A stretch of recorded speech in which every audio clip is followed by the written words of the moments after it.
Oops. Sorry, trying to figure out how to use Zoom. Thanks, Itai, for the introduction. And it's been unfortunately, I don't understand Hebrew, but it's great to actually be able to see these slides in English. And so I think a lot of the prep work was done. And I just want to say that I've enjoyed working closely with Twingo and with Armis over the last 18 months. As mentioned, I'm the Chief Product Officer at SingleStore, in charge of the engineering and product teams here, and I was one of the founding engineers on Google BigQuery, and was kind of part of the growth of BigQuery. Wrote the first two books on BigQuery and led the team, and then came over to SingleStore about 18 months ago to sort of really help take SingleStore into the next phase. I think a lot of it was because I recognized that the things that the SingleStore could do were things that we were trying to build at Google, and just architecturally we're going to be very difficult. And I think in Roy's presentation, he kind of described, comparing against BigQuery, and there were some limitations. Those were certainly things that the folks at BigQuery knew about, but they're hard to solve. But so just to jump into it, as a bit of a background, we're going to think about where databases came from, and starting with the scale up databases. In order to make your database faster, you had to buy a bigger machine, and I think that was very common for a long time. And then kind of after the sort of the MapReduce and some of the scale out technologies that were coming out of Google and elsewhere, people started to figure out, okay, well, if I'm willing to give up a little bit of kind of how I'm used to operating, I can make things scale better. And we saw a lot of technologies come out of that. I think the next step was really the sort of the database as a service. So, okay, if I put all this stuff behind a service architecture, then I have a lot of ability to sort of play with how things actually work on the back end. And I believe that there's a next step, and the next step that is sort of being ushered in, which is, you can consolidate these kind of the sharding of the database industry kind of back into one. And I think that, there's a need for that. I think that there's a reason why people who are building interesting applications are going to need to do things that look like analytics. And to sort of drive that, I kind of want to talk a bit about a startup company that I worked at several years ago. This is before I was at Google. It was kind of early mobile, social, had a bunch of buzzwords in it. It didn't last very long, but I think we were doing stuff that I don't think was unique to us. And so we built an application. And so we started out with a sharded MySQL. We wanted to scale. Of course, sharded MySQL has some limitations if you want to do things that cross shards. We were putting reviews and comments in a separate database for flexible schema. We wanted to be able to do search, so we added Solr, which is sort of basically a precursor of Elasticsearch, and then analytics were in a MySQL replica. One of the problems though was we wanted to be able to use the data that we had in the MySQL to influence search. So you had friends, and you wanted to basically, who your friend group was, we wanted to influence search, like what are the restaurants near me. If your friends had been there, your friends had recommended it, we wanted those to show up higher. And trying to combine data from these multiple different databases was really, really difficult. And we had to build all sorts of kind of in-memory stuff for caching, and it was a lot of work. We would have, it would have been great if there was something that we could have used to make that simpler. So we kind of have defined this problem that we're trying to solve with SingleStore, which is you need high concurrency, you need fresh data, data's coming in quickly. And some of the things, these things were things that Roy was describing, the volume, the update rate, et cetera, that they were running into problems with, and kind of we're drawing a circle around those and saying these are basically symptoms of a bigger problem, which is data intensity. And so, SingleStore is a database for data intensive applications. And what makes it data intensive? Okay, if the data size is too large, the speed of ingestion is very high. If you have an SLA, and I think often this shows up when you're showing some sort of analytic or some sort of feature in your application, you need to show that to end users. And I think a bunch of people have done studies that have shown basically every 100 milliseconds you lose a significant portion of your customers. Google search did these studies. Amazon also has data on this. And so if you're trying to show things to end users, like, you don't want to wait 5 seconds, 10 seconds, or even half a second for your query to come back. High complexity queries, high concurrency. If you're in general, like, data warehouses are not the right tool for showing to end users because they don't scale very well to large numbers of users. They're kind of designed for throughput rather than latency. And in order to make them scale to high concurrency, it can be extremely expensive. And I think more and more applications are becoming data intensive. And here's just sort of a couple of examples of how this could show up, where they have geospatial search, what's trending on Twitter, congestion pricing for Uber. Like, these are things where you can't just sort of do a kind of a traditional transactional kind of lookup of, hey, what's this user doing, or what's in this bucket. Anything where you kind of need a leaderboard basically has to be served from some sort of analytic. And I think Ilya showed a couple of versions of these slides. That basically, here's sort of an example of where you often you'll have a SaaS application that needs to do something that looks like analytics, and so so use Snowflake, because Snowflake can handle the analytic query, but the problem is the latency is not great, and the concurrency is not great, and generally data freshness is going to have a hard time. And you start to pull all these pieces together, and it gets really complicated. And then, of course, you can use SingleStore, and this isn't too different from what we saw at Armis. Kind of, we're able to take a lot of the things in their stack and just point them at SingleStore. That's sort of the kind of from the analytics side. SingleStore is a great system of record database. So often you see people start out with Postgres, and then maybe they add Mongo because they want to add flexible schema, document style database. Kind of example that I used at Pelago. They had Elasticsearch for being able to do faceted search and faceted drill downs. Again, it's probably going to be slow, so you add Redis, and just each one of these arrows is something where something can go wrong, something can get behind. Your team has to learn how all these pieces work, training, etc. Again, SingleStore, you basically just need one database. And I want to also be clear, like, SingleStore isn't a replacement for all uses of Elasticsearch or all uses of Mongo or Redis. It's really like the cases where you're using those not because those are your primary goals, but because you needed some feature of those, and your existing database wasn't working or wasn't scaling. So I really don't want to be like, tell you, hey, throw away all your databases, use SingleStore. In general, the recommendation is, find a use case that SingleStore is the best for. And I think there's many of those, particularly if you're finding that something like MySQL or Postgres isn't scaling.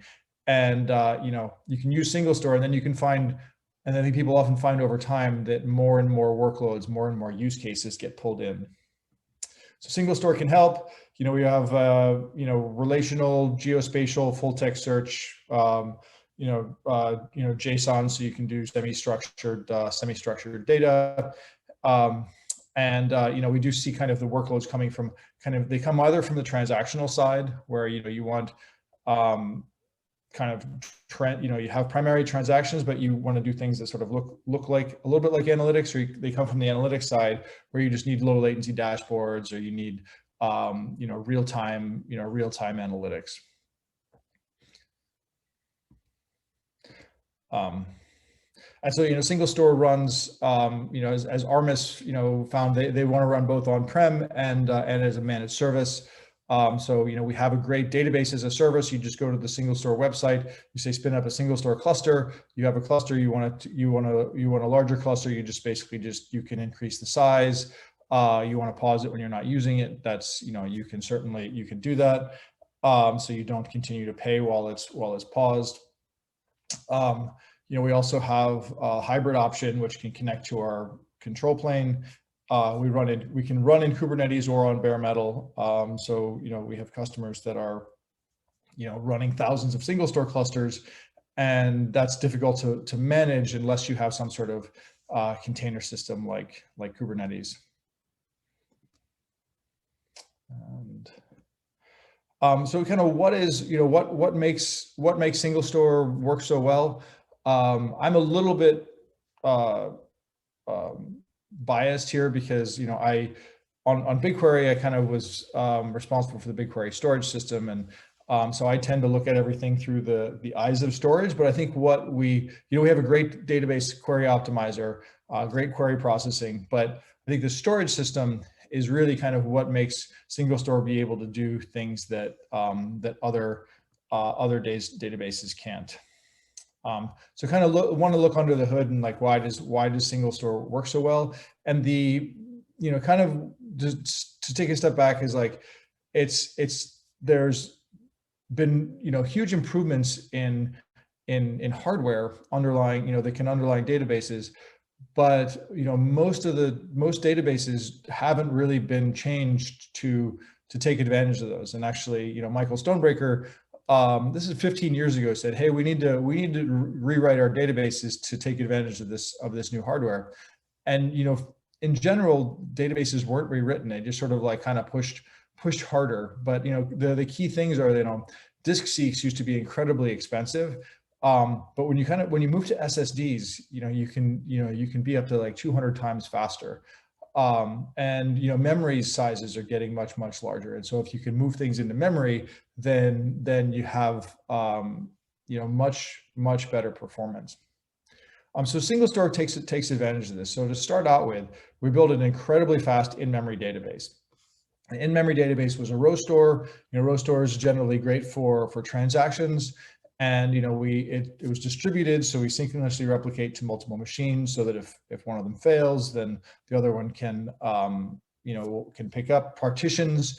So data can be split across machines, so that you can have larger scale. But an in-memory database is about as fast as you can make it. And in fact, in order to handle high concurrency, we built this skip list index, which is using kind of lock-free coding techniques, which really just means that we can update these data structures from multiple threads at once and nobody has to really slow down. And this lets us do very fast lookups, etc. So this is really a database built for in-memory. Of course, you need to make sure that you have durability. And so the typical database mechanism is you write to a redo log, you write to a transaction log, and with SSD technology, you can do this very, very fast, and especially if it's just appending to the end of a log, so it's like sub-millisecond, you can append to an SSD. So we kind of put these pieces together, and you could do very, very fast updates, or very, very fast lookups, because they only had to hit memory, and updates just had to write to the end of a log. So those are also very fast. Of course, you don't want to have to replay the entire log every time a node crashes or you restart. And so, in general, in databases, you store snapshots on disk. So the key thing that allows SingleStore to do transactions and analytics in the same database is when we write to disk, we kind of transcode it into a column store. And column stores are generally good for analytics because first of all, you have to read a lot less data if you're only reading certain columns, but also they can compress very well. So like, compression works by kind of removing redundancy, and there's very little redundancy across a row, but there's generally lots of redundancy within a row. And there's a lot of kind of column store techniques for dealing with this. And you can do vectorization, you can do, so we can use CPU instructions that are, that are very fast. We could even, some of our queries can operate over the compressed data, so we never even have to decompress the data. So a lot of kind of cool tech built into that column store. But you kind of put those things together, and we have a database that can do analytics via the column store and transactions via the row store. And we made it so that it was consistent. And kind of one of the ways that we do that is when you write an update, it basically, if something is in the column store but not in the row store, we invalidate it in the column store, we put it in the row store, and then we do the updates, and of course write it to the transaction log so it's durable. But then you can continue to update that until it sort of quiesces, and then we push that back out to the column store. And this works very well. So those are the top two tiers of our storage hierarchy.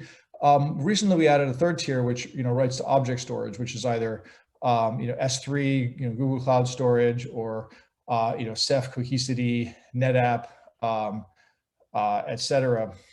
And this just lets us write basically infinite scale. And also we asynchronously replicate data so that we don't actually do any blocking of low latency operations. And then we can put the full transaction log there as well, so that you can basically get back to the state of time at any point in history. And this also is what will allow us in the future to a feature that we're calling workspaces, where you can have multiple compute clusters essentially all working against the same database, and those don't interfere with each other. And so the key use case for that is you have one of the workloads is in a compute cluster that is your transactional operational system of record database, running your application, taking new orders, etc. And another one is analytics, and the analytics on the side can query over that same data, but it's not going to slow down your primary your primary application, and because it has its own completely separate resources. Just one other cool thing that we're working on, and this is we have a special we call it Launchpad team, which is kind of working on innovative things. We're putting the WASM runtime inside the database, and the WASM is the kind of WebAssembly. Started off as mostly just sort of being able to run kind of arbitrary code in the browser. More and more it's being used server side, and this basically will let you kind of run any computation inside SingleStore, written in any language. And we're doing some cool things with Python and the Jupyter notebooks to be able to take you write in a Jupyter notebook, and we can seamlessly push the code inside SingleStore and operate over every row in the database. But you don't even have to know where the code is running. So there's going to be some cool stuff coming there. But you put these pieces together, and we have a lot of the things that you need for being able to do, a general purpose database, which sort of, general purpose databases went out of style, I think, in the 90s when people started splitting up transactional and analytical databases. So in the real world, just to demonstrate how so that this actually works, we have big customers that are using this for very demanding use case workloads. Akamai is able to do 10 million upserts per second. Appends are pretty easy to do. Millions of appends per second are easy. Millions of updates are very, very hard. Bank of America, is doing fraud detection on the swipe for SingleStore, so they have a hard SLA 50 milliseconds. And this is fraud detection is not just a simple kind of lookup query. They actually have to run an analytics style query. Uber is doing kind of more lookup style user segmentation, and they have a hard SLA of 2 milliseconds. And SingleStore can handle that. And then RBC 10,000 queries per second, 100,000 queries per second. So basically we can scale to very, very high concurrency. I think, just, and also kind of to show that we have, the ability to replace and simplify data architectures. Here's just a couple of examples. Armis, I think is actually the Postgres plus Elastic, use case. But we have a bunch of other cases where somebody's replaced a bunch of different data warehouses or data marts with SingleStore. Customer sentiment analysis is good. Developers who are using SingleStore, we have lots of people that are get excited about it. One of our investors, when they were deciding to invest in SingleStore, they called customers, and one of the customers said, yeah, I like SingleStore so much that I talked to my wife about it. And I think that's a good example of it. When technology is working and people get so excited about it, they want to come home and share with their family. Just one more use case is this is Fathom Analytics, and they're building kind of like a privacy safe alternative to Google Analytics. They started off as MySQL wasn't scaling, and I think they were using RDS MySQL, and they moved to SingleStore. They had a great experience. A couple months later, even though they were able to make it very fast and very inexpensive, they spent a little time optimizing it, and so we're able to actually get a lot more about it, making it several times faster. Then they realized they didn't need DynamoDB, they didn't need Redis. They were able to replace multiple databases in one go. So hopefully you believe that data intensity is a real thing and is an important thing in sort of modern applications and modern data architecture. SingleStore I think has a good track record of being able to handle those kinds of use cases, and it works in the real world. Also want to have a shout out to Twingo.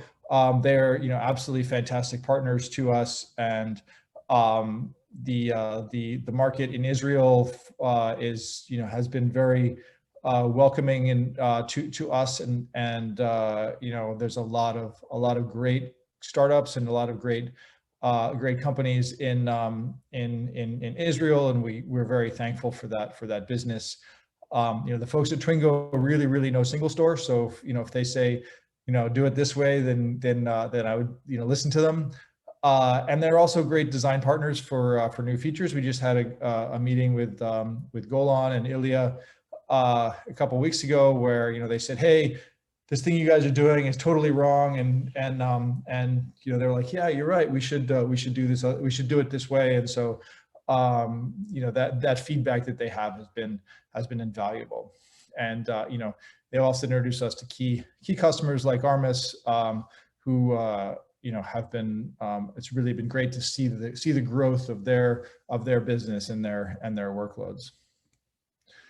So if you want to give SingleStore a try, you can just go to singlestore.com/managed service, and there's a free trial. You can also talk to the Twingo folks, and they can help you get started. And thank you very much.